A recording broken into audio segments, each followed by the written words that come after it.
Hey, what's going on, everybody, and welcome back to another episode of the Syracuse Dynasty on NCAA Football 14.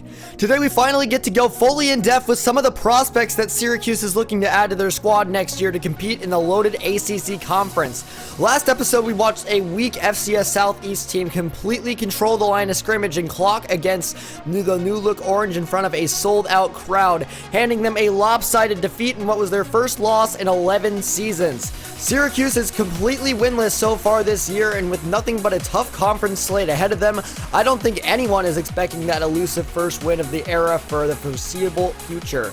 Due to Syracuse's lack of talent across the board, I cannot express how truly important this first recruiting class is for truly setting the tone of the program moving forward and replacing walk-on prospects with valid starters. However, reloading the squad will not be an easy task, as the infamous recruiting scandal stripped Syracuse down to 10 scholarships for this season and 15 for next year. In addition to this, Syracuse will not be able to sign top-end talent as they could before due to their fading reputation and controversial past left by the Jack Doff era. This means that Leonard Robinson will only be able to pursue overlooked two-star talent, many being JUCO transfers. Despite these limitations, I truly believe that Robinson has uncovered some major gems who have a chance to thrust this team back into the spotlight in just a few years. But with such high measures, I knew I had to bring everything to this video and couldn't possibly do it alone, so I decided to bring in a good friend of mine for some extra analysis. I am pleased to present you one of the most diverse creators of franchise content on this platform and someone with an intense passion for sports. By an official godfather, Franchise Gaming. Take it away, FG. All right. Thank you, Legion. What is up, Legion Army and FG fam? I am thrilled to be able to introduce to you some of the guys that have been linked to Syracuse midway through the season, who can really change the dynamic of this squad going forward. It is amazing how the Orange went from an undisputed powerhouse to the laughingstock of college football, like they're the Seattle Mariners or something. Anyways, I've got 4 guys who I think can really change this team going forward, and will definitely start next season.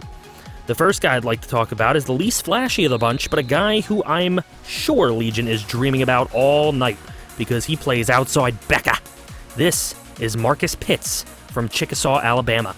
Standing at 6'6", 245 pounds, this is an intriguing athlete with a massive frame who can really develop into a high-level 3-down linebacker capable of playing in all spots.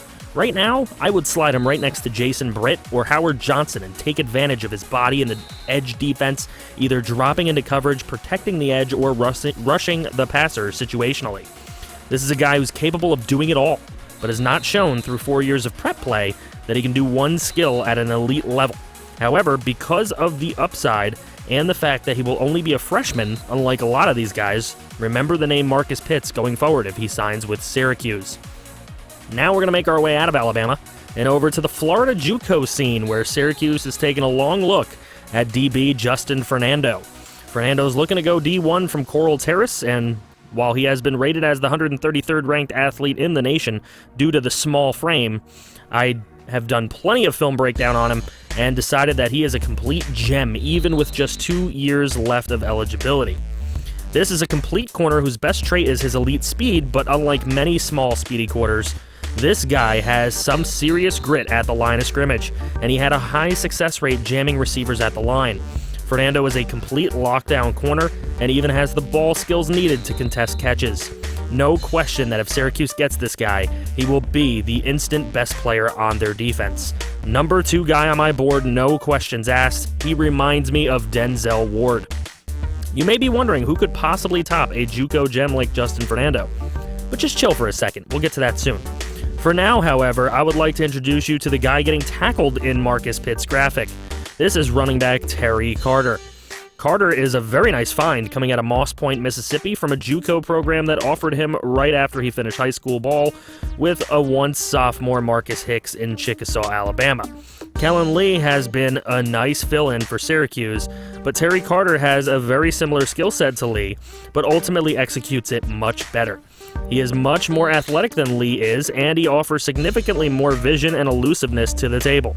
However, the best thing that separates Carter from a walk-on back like Lee is his ability to line up as a slot receiver, as he did time and time again at junior college. He may not be a game changer on offense, but certainly an upgrade for the next few years, especially with a better offensive line starting to mold together.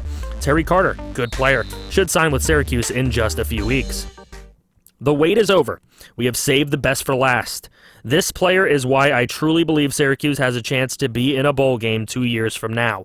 This is the piece Syracuse needs to run the offense. This is the game changer that will make or break this rebuild.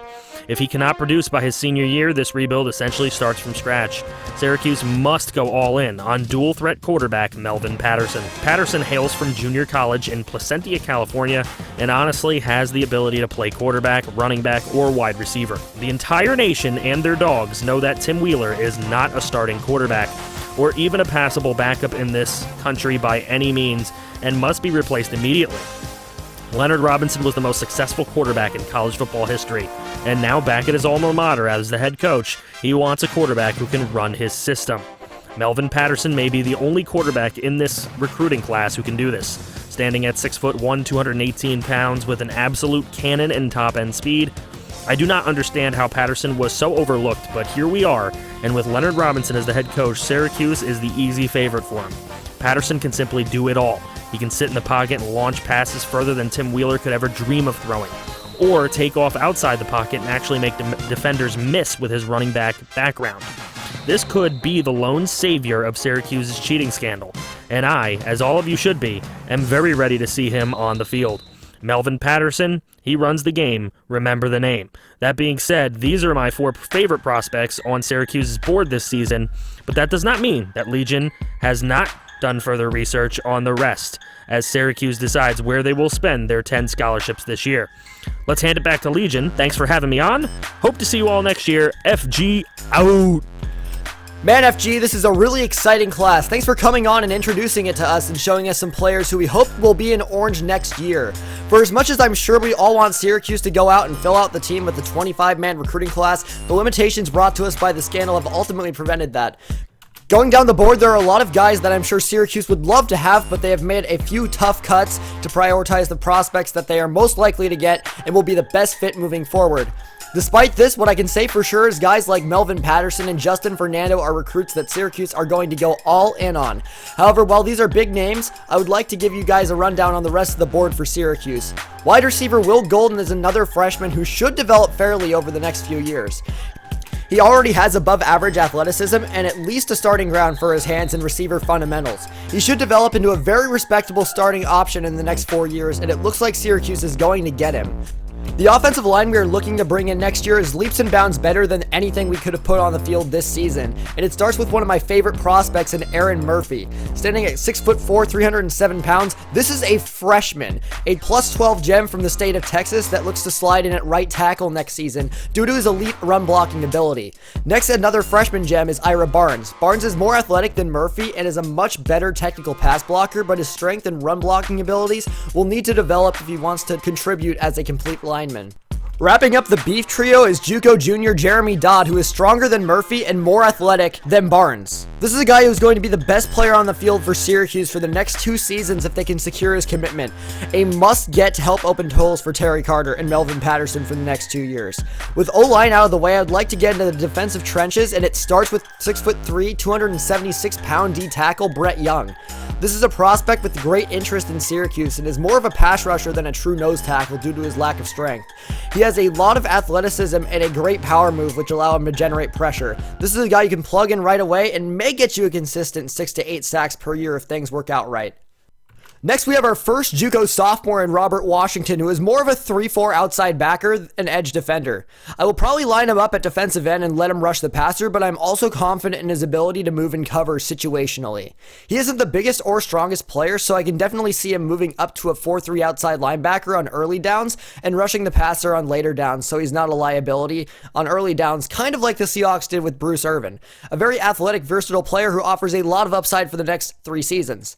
After that, there were really a few more guys like Brian Malloy, who I wanted to add, but obviously Melvin Patterson is simply the better player, and we cannot miss out on him. Mike Donaldson fell into the same category, mostly because I trusted the development of Marcus Pitts and realized that we needed more long-term linebacker depth, although if given 11 scholarships, this is a must-get for Syracuse. There is a lot more depth on the board, but this is going to wrap up the core recruiting special with the 10 scholarship players that I believe Syracuse has a shot at for next season. I'm hopeful and excited for the Melvin Patterson era and believe we may have a chance to start winning some games starting in 2 years. Anyways, thank you so much for watching. Leave your favorite recruit in the comments, and I will see you next episode when we sim the remainder of the year and complete the offseason. I cannot wait. I am Jack, and I am signing out.